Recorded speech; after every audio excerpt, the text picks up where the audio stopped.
Hello and welcome to Name on the Trophy, the Manchester United podcast and YouTube show hosted by me, Dominic Booth.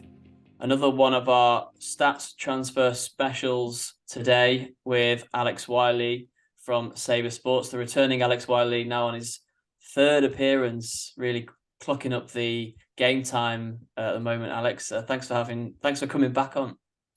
Yeah, thanks for having me. Increasingly becoming part of the furniture. Really enjoying these, so here's to many more.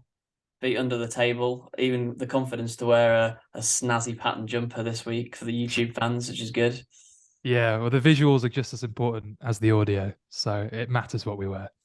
It does, although I'm wearing something incredibly bland. But this week we're going to be talking about other positions that United need to strengthen in the transfer market, largely talking about the summer, well, almost entirely talking about the summer with this one. And we obviously have covered the striker issue and the goalkeeper issue in our previous two episodes. Good chance for me to say they're still out there on Spotify and YouTube to listen to and watch. So this week, Alex, positions other than those two, what are those two positions first of all, and why do we think United need to strengthen in those areas? So I think the best way of going about this is if I give a broad overview of where United are now, and then we break it down in terms of the quality of the players that we have and the amount of players that we have in each position, and talk about age curves and things like that. Yep, that So sounds good. yeah, so what I was thinking is I wanted to look very broadly at where they are compared to other teams in the Premier League, their attack and their defense. So I've used a website called 538, which I'm sure some of the listeners have heard of. And their model basically rates 200, 250 teams in the world, and they give them a score. And the score effectively means the likelihood of them winning against an average team at a neutral venue. So to put numbers on this, United's current score is 81.2, which basically says that United have an 81% chance, roughly, of beating an average team in the world. Okay. Context, in the Premier League, that puts us fifth. City are obviously top. If you're in roughly the 90s, you're one of the best teams in the world. So we're talking City, Bayern Munich at the moment. Our attack, we're expected to score 2.3 goals against the average side in the world and concede 0.6, all of which are fifth. So that tells us two things. It tells us, one, we're not where we want to be yet. And it tells us another thing, we're fairly well balanced in that regard. So taking that into consideration, I wanted to look at the quality of players that we have, because you might as well take a broad overview if we've already established that the attack and the defense are more or less equal. Yeah, and And we see obviously the need to. Sorry, we just need to no, no, go ahead. assess the strengths of the squad as well as the weaknesses. So there's no point us talking about players that we think United should sign if they're well stacked in that area or if they have particularly strong options in that area. So obviously at the moment, a good example would be United have a load of centre backs. So there's not really much point talking about that. They've signed centre backs in pretty much every summer window in the past 3 or 4 years. So yeah, we can get onto the other positions Yeah, it's once we assess them. interesting. Yeah, it's interesting you talk about centre backs, because that was a slightly strange one, in that we have four centre backs that are all good ages, more or less. Um, and we have four centre backs, and we often play with a back two, so that in theory gives you cover for both. The one thing I would point out is we only have one of those that can play with their left foot, which is Lisandro Martinez. So I guess that's an extra nuance to it when you start taking that into consideration. I would actually argue that we sell one of Lindelof or Maguire, and I'd go with the former, and bring in a left-sided centre back. But this is something that could happen 1, 2 seasons down the line. Yeah, I can see the arguments for that. I can see the arguments for signing a younger centre back as well that maybe develops into a first team one, because obviously the Varane Martinez partnership is still in its infancy really, and it's obviously shown a lot of promise, and United fans are very happy with it. But yeah, United don't have a huge stock of young centre backs in their academy waiting to come into the wings. The likes of Axel Tuanzebe and Ted and Mengi are probably not going to make it at United now. Yeah, I agree. And probably not even of the profile that Ten Hag would want. Like you say, maybe he wants two less size centre backs, one to come in for Martinez, etc. So Yeah. Yeah, spot on. So the other positions on the pitch were covered in goal. I'm just going to talk about the number of players we have for the time being rather than the quality. And then we can take it further and talk about the quality of those players this is later like on one in of the those podcast. squad maps with names Yeah. below each position, like Football Manager style Yeah. squad planner. Yeah. We're stacked. Three goalkeepers, that's fine. Two right backs, that's fine. Four centre backs, two left backs. I think that's all okay. In the wide positions, we're more than stacked. It's when you start looking at the other positions that it becomes less obvious. So in centre midfield, technically we play with two centre mids, and we have roughly four centre mids. Was it five? Four or five. But this is where the profile becomes quite important because, in my opinion, we only really have one out and out defensive player, and that's Casemiro. And then we have a whole bunch of other players that can kind of play as like a 8/6/10. And in my opinion, we need somebody with a more defensive profile that can cover for Casemiro, who will be on the younger side of the age curve.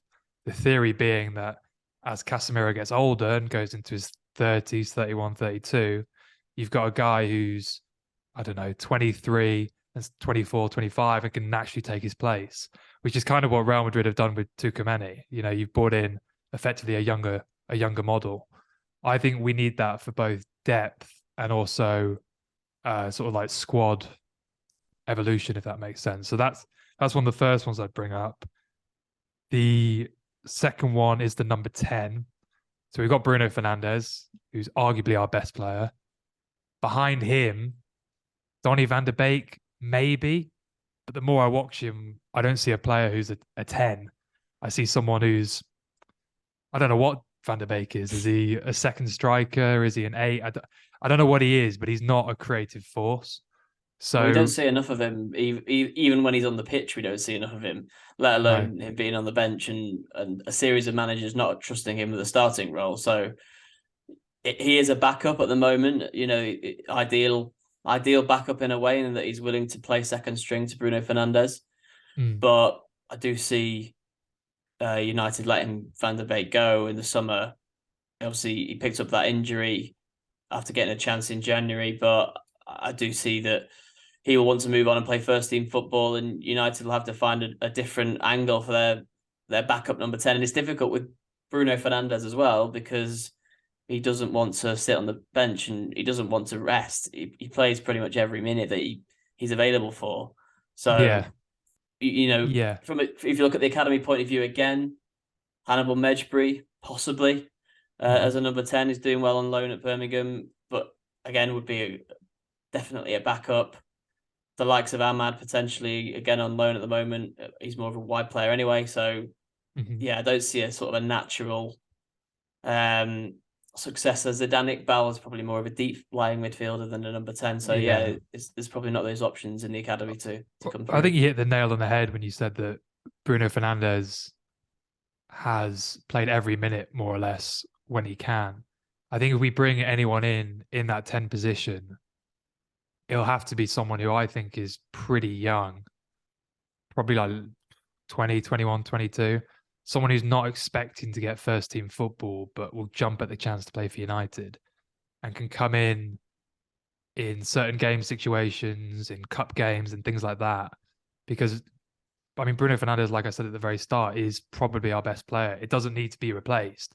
He just needs someone to take some of the minutes off his legs and just give us a backup in case Bruno gets injured. Because the truth is, if Bruno picks up an injury, and to be fair to him, he very rarely does, but if he does, that's a big problem for United.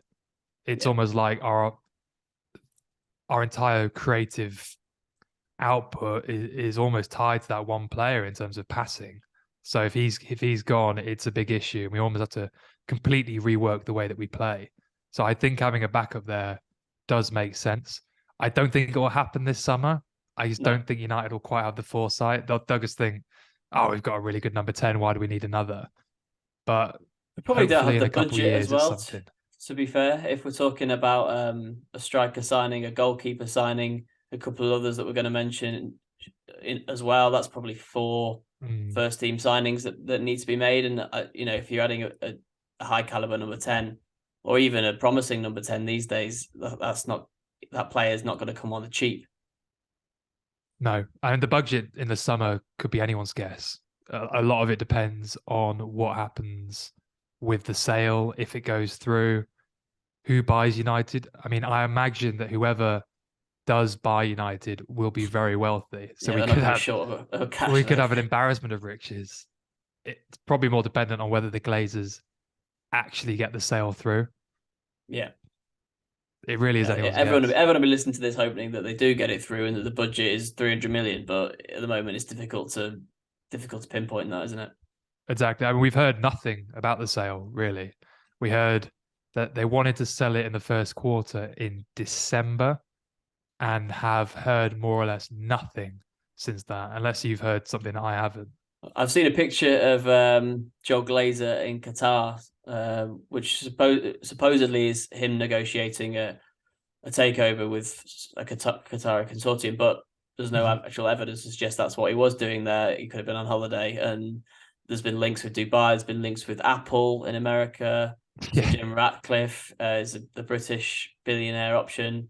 But all of these at the moment seem to be potentials rather than definites, and Yeah. I can't see anything happening until March, April, as when I Am would I predict. right in saying that Apple basically they came out and said no, this is all fabrication almost immediately? Yeah, they distanced it, but I do think that there is the chance that a brand like that They could would see, distance, wouldn't they, when you think about it? yeah, but they also could see United and also Liverpool are up for sale at the moment as well. So Mm, there could be a scrap for the two biggest clubs in English football between some of the big global brands who want their name attached to the Premier League, given how lucrative it is, and it's not a money maker a lot of the time. Running a football club, it's often a loss leader. So mm, whether that puts people off, like Apple, who are probably obviously more commercially minded than someone like Sir Jim Ratcliffe, who's a United fan from Rochdale, mm. who would probably just love to own United and it'd be the pinnacle of his Yeah. career. I always think with owning a football club, certainly like an elite football club, the money's made when you sell. You kind of appreciate that whilst you're running the club, you're probably going to make losses for most football clubs in the world. It's just whether after a few years the value goes up, and that's more or less what the Glazers have done. You know, Yeah. we've had loads of debt. We're losing money at this point, but they're still going to make a huge return on their investment. I think that might interest certain investors. And like you said, the publicity that Premier League football gets, you can see why an Apple would like that, especially with their streaming platform where they could even work out a deal with that. You can see why a big tech would be interested in sponsoring a club like United. And in many ways, United are the exception to the rule because they do generate more revenue than a lot of Mm, clubs, and nearly most clubs in the world. mm, Look at City and Newcastle. Yeah, they're just completely being bankrolled on an absolutely enormous loss. mm. But the money keeps coming in from the owners to cover for that. So it's United. They sell more shirts than City and Newcastle. They sell more shirts than almost anybody, and sell tickets, and they're more profitable in terms of TV revenue. More the TV companies want to show them more than anybody else. So Yeah. it's a little bit of a tangent I've just realised, but an Yeah, interesting one at that. I don't mind doing it because it is really interesting because United have almost everything they need to be self-sufficient, apart from the massive load of debt that got loaded onto the club by the Glazers. Everything else, you can see as a potential new owner how this club can quite quickly become quite self-sufficient. Like you said, the revenues that the club generates just from commercial activity has always been good, and it's been good ever since I've been a United fan. Really, people attribute that to the Glazers. I think we were always pretty good commercially, and they've just pushed it a bit further forward.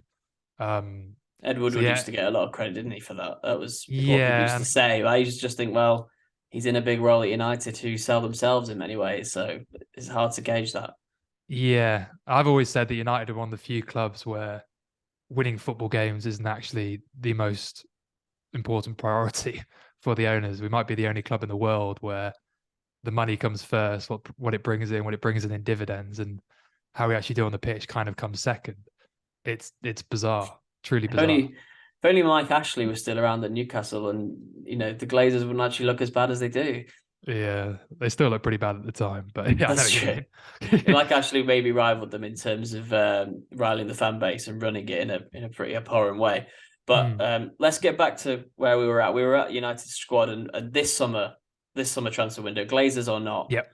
takeover or not, United's football staff will be focusing on certain areas. Mm. And when you went round the squad and the positions, you you landed on two that you thought ahead of others, apart from goalkeeper and striker, which we've already discussed.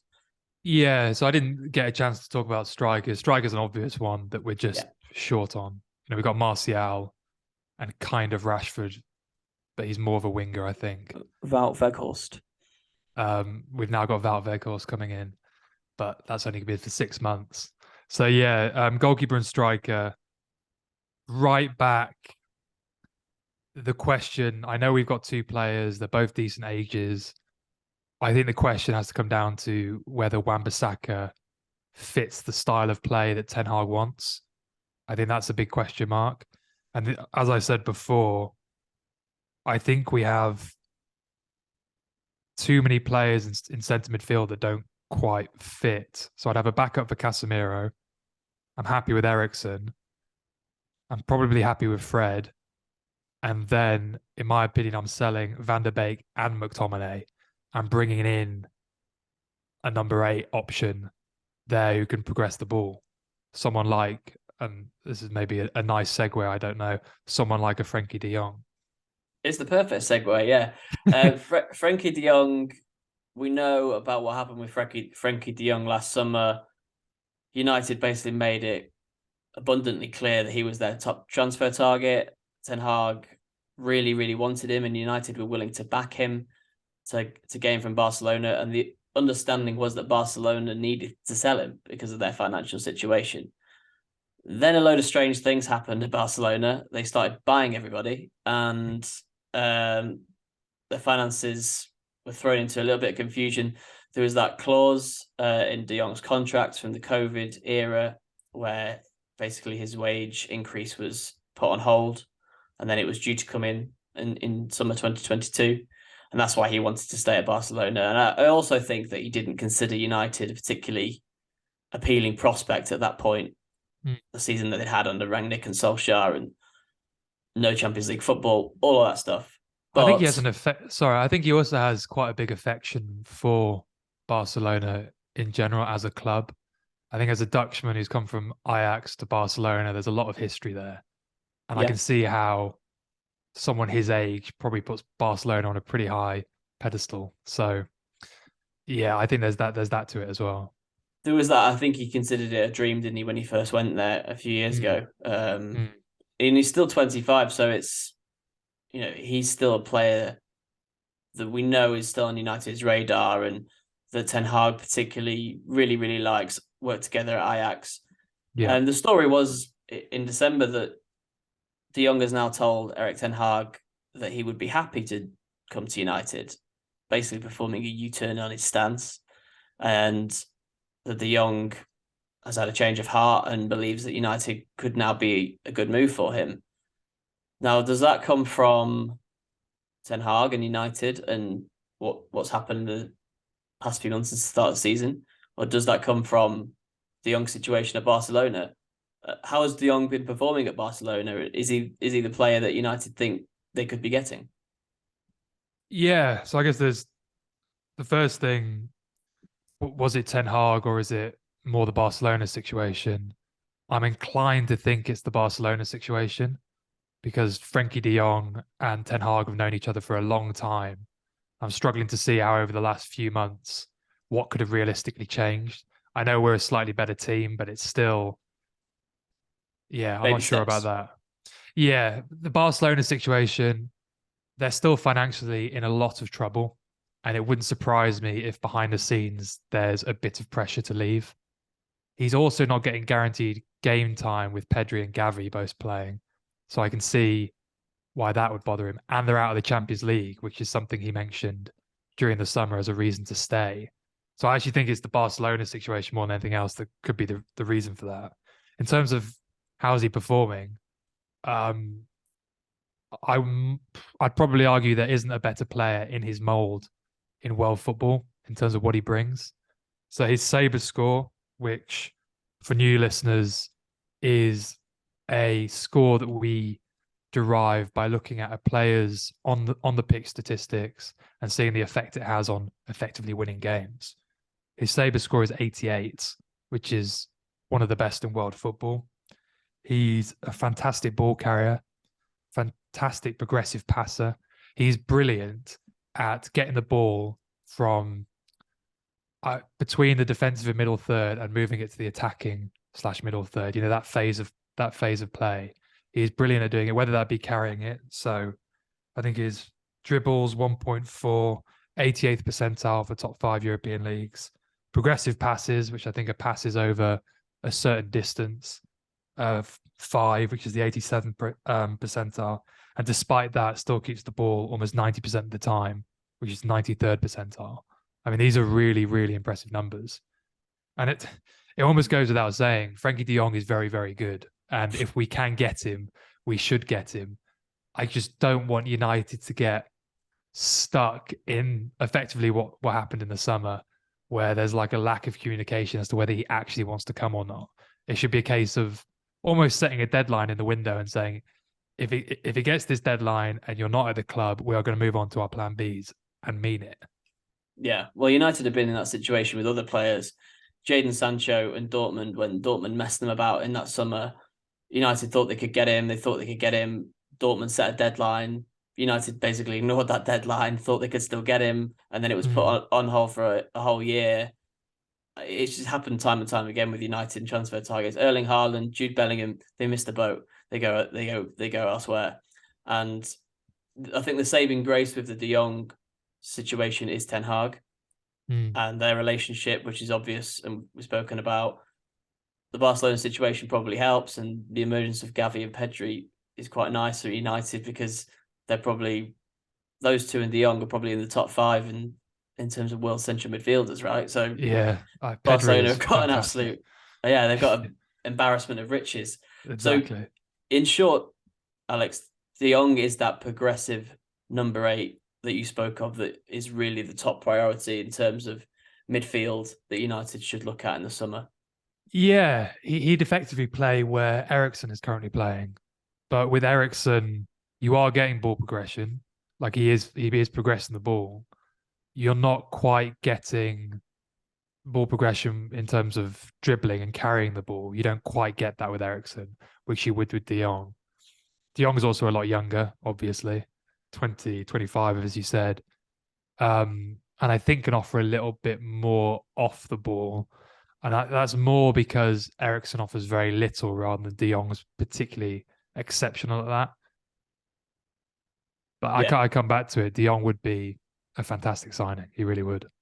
United this season have been playing Eriksen or Fred in that role, and they do offer very different things. Like you say, Eriksen not so good off the ball, but a lot better on it. Fred quite an erratic passer at times, but arguably United's best player off the ball in terms of the ground he covers and tackles that he makes. In terms of the ground he covers, definitely. I think sometimes his reading of the game can be a little rash.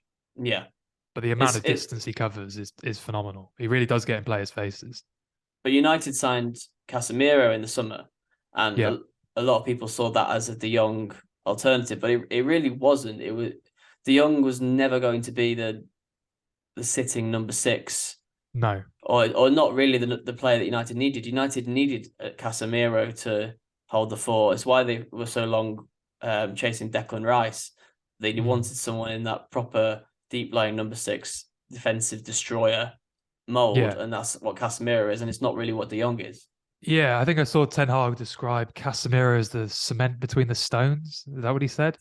Okay. Effectively, the guy who fills in the gaps defensively that get left by other players. De Jong isn't that player. He can be quite deep, but if he's deep, it's to build progression out. It's not for the defensive stuff.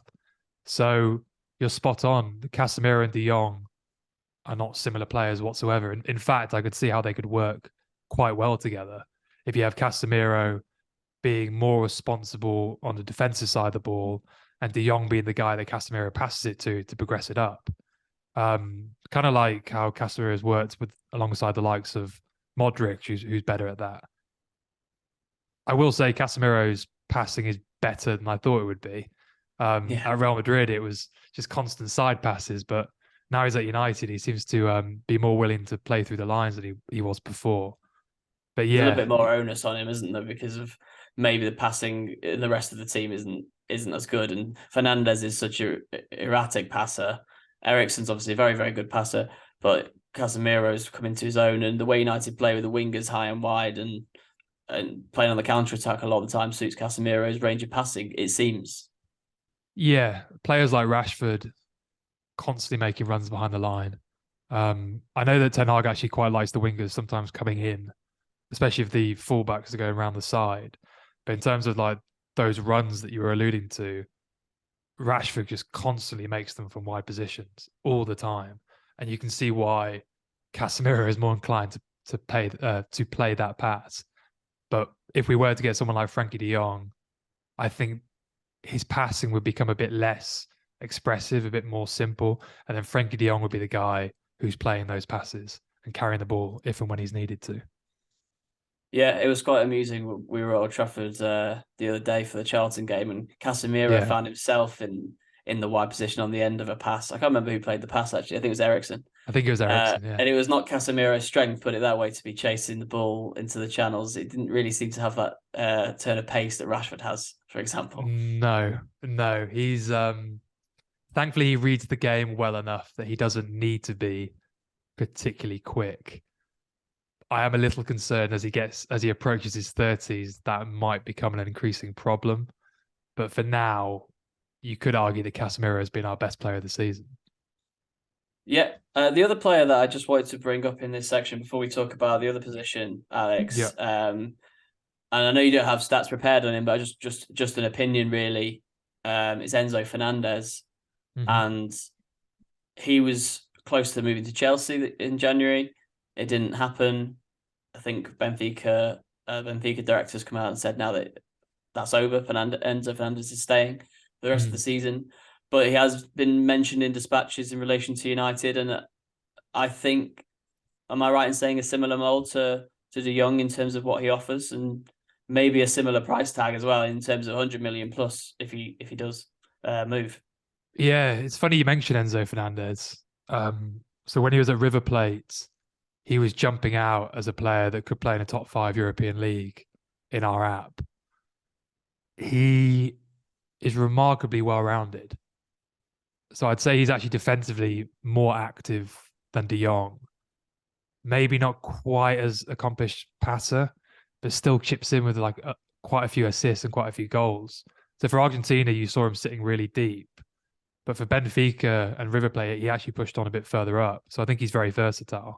I think his Yeah, Sabr score off the top of my head is 87 right now, which is one of the highest scores for any player in world football outside the top 5 European leagues. It might actually be the highest. So whilst usually I would say don't sign players based on the back of a good World Cup, United have made that mistake loads of times. Enzo Fernandez is the real deal, and whichever club gets him is going to have one of the best centre midfielders in world football for the next 5 or so years, I think. yeah. The exception that proves the rule on the signing players off a World Cup Yeah. campaign. Yeah. I mean, I'm basing it more off what he's actually done at Benfica and River Plate rather than his performances for Argentina, because like I said before, that isn't actually usually how he plays. He doesn't usually sit quite that deep.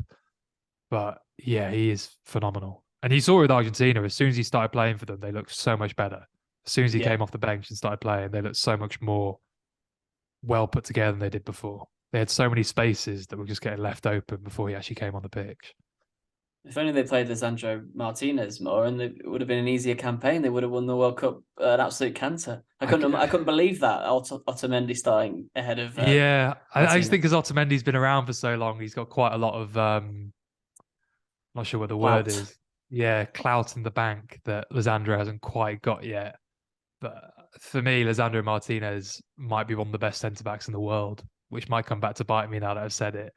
And the fact that A lot of he didn't hyperbole in start. this episode, Alex. A lot of hyperbole. Well, we talked about Frenkie de Jong, Enzo Fernandez, and now Lisandro Martinez. These are amazing players. Well, I was going to do a World Cup segue, then we went away from it, which is annoying. But two players that were good in the World Cup and have been linked to United in another position are Serginho Dest and Denzel Dumfries. Now, this comes on to the other position that we believe United should be looking to strengthen, depending on the factors you said earlier about Wan-Bissaka and Dalot, the right back area. United have been looking to strengthen their right back area for some time. And it goes back to when they tried to sign Kieran Trippier under Ole Gunnar Solskjaer, believing then that Diogo Dalot was not for him, and Diogo Dalot was not of sufficient quality for the United first team. Obviously, Solskjaer spent 50 million on Wan-Bissaka. Dalot went out on loan to AC Milan and looked pretty much out of the picture, but has since established himself. One of the big decisions Ralph Rangnick made was to make Dalot his first choice right back, and Ten Hag has followed suit. But it now seems like United are umming and ahhing over right back and Wan-Bissaka, and the two names that I see continually linked, and one they came close to signing in the summer, in fact, in Serginho Dest, and then Denzel Dumfries is the other one whose name is been floating around connected to a Premier League transfer for years, it seems. Yeah, almost every, I think Chelsea was linked to United. I'm sure I've seen him linked to other clubs. Liverpool, I think, at one point. I've got quite contrasting opinions about Dest and Dumfries. Yes, so I know. Serginho Dest has always, in terms of his numbers, looked fantastic, to be brutally honest. His Sabr scores 84. He's only 22 years old. He's quick. He offers a lot going forward. He's fairly aggressive defensively. The one thing I will say, and I guess this is the problem with looking at data in terms of just aggregating the numbers, is that he is remarkably inconsistent. He has some games where he looks like one of the better right backs in Europe, and then other games when he looks absolutely hopeless. And you saw it for the US in the World Cup a few times. He just plays passes without really thinking about it, and suddenly he's given the ball away. But there's definitely the fundamentals there for a very good player, in my opinion. And when I heard that United were linked with him, I thought that's perfect, because he's not going to be a guaranteed starter. He'll give Dalot competition, and we've got a player there that could be very, very good. So to me, that was we should have done that. In hindsight, we've stayed with Wan-Bissaka, and I feel bad for Wan-Bissaka. I actually do, because he's not a bad right back. I'd say defensively 1v1, he's very, very good. It's his issues in possession and going forward. And it kind of goes back to the De Gea conversation we had before. I just don't see how that fits into the way that Ten Hag wants to play. Because you'll see, every now and then you see Wan-Bissaka come inside, which is what Ten Hag wants him to do when wingers go out wide. Because there's always, if one player comes in out wide, the other one goes out, and vice versa. When Dalot does it, he looks very natural. When Wan-Bissaka does it, he looks like Bambi on ice. He doesn't have a clue what to do when he's there. I've seen him actually, I think against Charlton, he drifted all the way over to the left at one point. He was coming so far in. So I just don't think he quite has the understanding and the technical ability to play for a United team. And I think that's unfortunate, because I think he is a good player, and in the right team could look really good. Yeah, I've always liked his attitude, Wan-Bissaka. He's no nonsense. He's no fuss. There's Mm. no airs and graces about him. I've been in mixed zones where the players come through after games, and I've been covering them as a journalist, and Wan-Bissaka's just not interested in speaking to the press, and I don't think he You might have like given that? one or two. Well, I respect it. I didn't like it when I was trying to get an interview from somebody. It was always the Yeah. same people that stopped to speak. It was always one matter, basically. Yeah. Um, which is a nice guy. Loveliest guy in football, right? But Wan-Bissaka's attitude is commendable. He's sort of like that on the pitch as well, and that nothing particularly flusters him. Hmm. He doesn't really show much emotion, and I can see stylistically, as an actual player, he doesn't suit Ten Hag, and we obviously saw that with the game time that he got in the first half of the season. I think he Mm. played four league minutes, and that was it. Coming on the end of a game, Mm. been slightly reborn at a very, very good time for him. These performances since the World Cup break, with Dalot coming back a bit late, got a chance, and I think he had a bit of injury and illness earlier in the season. But do you think that he can do enough between now and the end of the season, really, to stop United going back in for a Dest? I think he's done enough for us not to do anything in January with Yeah, those few games since we've come back. I feel by the summer he's probably going to leave. That's my gut reaction on it. I I think Dallo is good enough to be part of our team for the next few years. He fits stylistically. I just think it comes down to the stylistic, the style of his play. He's just not good enough in possession for a Ten Hag side, and I think Serginho Dest is. He can be a little bit rash with his passing, but technically he is a very good fullback. Just a little. It just feels like he loses concentration every now and then. and what about Denzel Dumfries? You said you had contrasting opinions on the two. Yeah. I'm not a huge fan either, I have to say, and I took some stick during the World Cup for tweeting that I'd much rather United sign Dest than Dumfries, and then Dumfries had an absolute stormer when USA played Netherlands in that last 16 game. Mm. Denzel Dumfries has a strange profile for a fullback. So he's tall, fantastic in the air, like really, really good in the air for a fullback. Contributes loads of goals and loads of assists, which all sounds really good. But defensively, does very little and almost never gets on the ball. It's bizarre. So he plays on average per 90 minutes 38 passes. That puts him in the third percentile for fullbacks in the top 5 European leagues.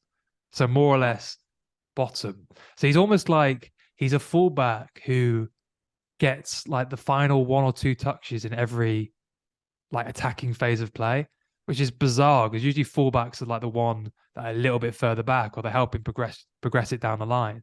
Denzel Dumfries doesn't do that. And then when he does get on the ball, he's got a 72% pass completion, which is like 21st percentile. So you've got a fullback who never gets on the ball, doesn't really keep possession very well, is fantastic in the air, and contributes with goals and assists. So it's a very, very strange profile. But that detail I mentioned about how he is in possession, it comes back to the same thing we were talking about with Wan-Bissaka. I just don't see how that fits into a Ten Hag system. I just don't. Yeah, it seems, is that a result of how teams that Dumfries is playing for operate? Is that how Inter Milan play? I don't see a huge amount of them. It just seems like a bizarre set of statistics, really. They don't really actually tell us that much about him. I think what I mentioned is what you see when you watch him play. Denzel Dumfries' sort of like trademark move is arriving at the back post with a header to score a goal. He does it remarkably often, like quite a few times a season. I don't think Inter Milan. I haven't actually got the numbers in front of me, and I admittedly haven't watched a huge amount of them this season. But they're fairly. I mean, they keep the ball more than the other teams. It's odd for a team like Inter Milan to have a fullback who's in the third percentile for getting on the ball. But that's so extreme that I think it's more of a Denzel Dumfries thing issue. than an Inter Milan thing. Maybe issue. I mean, he attacking wise, in terms of creating goals and scoring goals, he's fantastic. It's just all the other thirds of the pitch, I'm just not particularly happy with him. Well, are there any other right backs then, Alex, other than those two? We mentioned those two because from a sort of media perspective, they're the ones that are most often linked. And Trippier was the other one, but obviously is now at Newcastle and isn't going to come to United. No. Anyone else? Any others? I think you've got three that you want to quickly run through. Yeah. So I've got three. All these players, I think, would work within a Ten Hag system. And all these players would not be a guaranteed starter for United if they were to join. The idea being that they're the type of player that can provide competition to Dalot effectively. Because I think that's quite a healthy dynamic, especially with you're looking at Dalot and you are thinking that is a player who actually could be our right back for the next few years. You don't want to shoot that in the back of the head. If you can bring someone that, if anything, causes Dalot to have to keep his level up, and if he doesn't, then great, we've got another guy coming in, then that's perfect. So that's what I was thinking going into this. So I've got three players, like you said, two playing in Portugal, one playing in Liga in France. So the first one is João Mario at Porto, not the João Mario that played for West Ham. This is not the a midfielder. young, no, yeah, he is a midfielder as well, that guy. This is a young right back, formerly a winger, I believe, 23 years old, very direct. He dribbles a lot. He carries the ball a lot. He's got 0.2 expected assists per 90, which puts him in the 95th percentile for similar leagues, which is phenomenal, obviously. My one issue with him is he's a little rash defensively, and I think that's a byproduct of having been a winger fairly recently. But he's a player who his profile has slightly dipped this season because he's had an injury. But last season was more or less Porto's starting right back. And I think could be quite an interesting one to have alongside Dalot, who obviously came from Porto as well, which is just a nice little nice one for the narrative. Yeah, those stats and that description reminds me a little bit of Alex Telles. I know it's obviously a different side of the pitch, but Telles had phenomenal numbers of goals and assists, and I think was highly regarded, especially for his assists and his distribution from the left wing. But we never really saw it at United, or we saw it in fits and starts, and maybe, like you say, with Mario being a lot younger at 23, he can grow into it, and there's not that expectation. When Luke Shaw got injured, for example, Luke Shaw dropped his form, Telles had to start for United. There probably wouldn't be that, given that Dalot is usually fairly reliably fit and playing quite well at the moment. Yeah, I mean the one caveat I would say with Telles, the first thing you've already said is that he was a bit older, so the ceiling wasn't quite as high. The other thing is a lot of his numbers were boosted by taking penalties and free kicks, which I think, if you actually strip that out, wouldn't look quite so impressive. Yeah. The one, in terms of stylistic, like Telles more relies on his delivery, whilst I think João Mario more relies on running with the ball. So I guess they're not quite similar stylistically, but I can see how you can say they're similar in terms of that profile and as to whether they'll make that jump, which is always a question when you're shopping outside of the Premier League, basically. Yeah, and it was a question that was hanging over Dalot until very recently, so it's completely fair enough, and maybe a question that's hanging over the next one of your options from the Portuguese league as well, Alex. Yeah, so the next one is Alexander Barr at Benfica, who fairly recently signed for Benfica, I believe from Slavia Prague. But he's an aggressive right back. He tends to make the right decision in the final third, whether that be crossing it or playing sort of a diagonal pass into the penalty area. He's in the 90th percentile for expected assists, progressive passes, and aerial duels as well. He's still fairly young. I haven't written his age down, but I believe he's around early 20s. I think 22 off the very top of my head. Again, hasn't been in Portugal that long, which I think could put off a club like United. But the flip side of that, if you were to join United, wouldn't expect to start effectively, which gives us that platform that I want moving forward of effectively having a player that provides competition with that for Dalot and either raises Dalot's level or takes his place, which is what all the best teams in the world have. Yeah, Bar is 25, by the way. It's 25. had an interesting career actually to this point. Sort of was pogoing a little bit around the Danish leagues, obviously where he's from, and since arrived at Benfica, like you say, in 2022, recently got there. So an interesting one. Probably potentially one of those that's a slightly late developer, and Yeah, it'd I be interesting mean, to see him at United. a few years ago, just before he signed for Slavia Prague, he was coming up on quite a lot of stats lists, and he was a player that we knew about. Went to Slavia Prague and started kicking on towards the end of his tenure there. And now he's at Benfica, which are a club that are remarkably good with their recruitment. And when he does play, if you're just literally looking at his numbers, looks absolutely phenomenal. He was part of the Danish World Cup squad as well, I believe. So yeah, an interesting player. Certainly worth thinking about, definitely.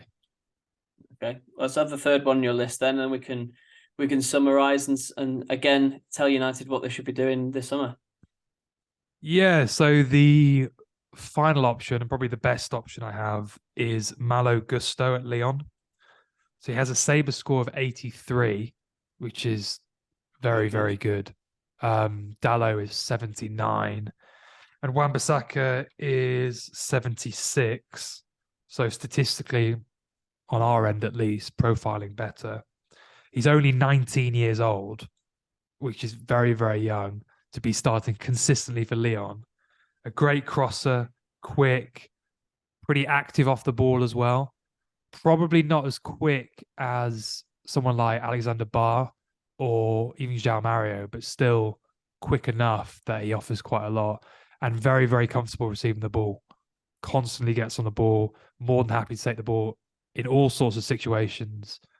I think Malo Gusto will get a big move soon. If United do it this summer, you can sign him at the point in which you wouldn't expect to start. If you wait two years, I reckon whoever's bringing in Malo Gusto is getting them to start for one of the better teams in Europe. He's my number one because I think Malo Gusto is a really good player. Yeah, and if you sign him this summer, you pay half the price that you might pay 3 or 4 years down the line when United tend to sign these people when their transfer value is at its all-time highest. It's when the smart clubs buy players. You know, you look at Liverpool, and I hate to keep saying how good Liverpool have been at this, but Roberto Firmino from Hoffenheim, Salah from Roma, Luis Diaz from Porto, at the time of those signings were not considered like, oh wow, great signings. And now are more or less everyone agrees that they're world-class players. That's what smart clubs do. You buy them before everybody knows their name. Like that's the skill. And that's something that we don't do as a club really at all. No, but there is, as you say, a sufficient amount of interest in Malo Gusto. I believe that Juventus have been keeping an eye on him. Bayern Munich have been linked. Chelsea have been linked. Newcastle as well, which would be an interesting one given that their best player pretty much is a right back in Trippier, who we mentioned. So United not short of potential rivals for that signing if they do want to go out there and make it. That's your top choice. Is Gusto your top choice of those? Yeah, he's the best player and the youngest player. So yeah, he's the one I would look at. Okay, I maintain that Serginho Dest would be an excellent signing, and I was excited about it last year. Yeah, like I said before, Serginho Dest as well. I would get a big thumbs up. I like Serginho Dest. Yeah, 22, on loan at AC Milan from Barcelona at the moment. Maybe signing 2 players from Barcelona in one summer. This year might be a little bit too much to ask for with De Jong as well, if that happened. But just have the whole squad. Pedri and Gavi, they're good as well. Yeah, they haven't got any money. Just throw money at them and just take everybody. Yeah, Memphis Depay, all is forgiven. come back. We'll have to see.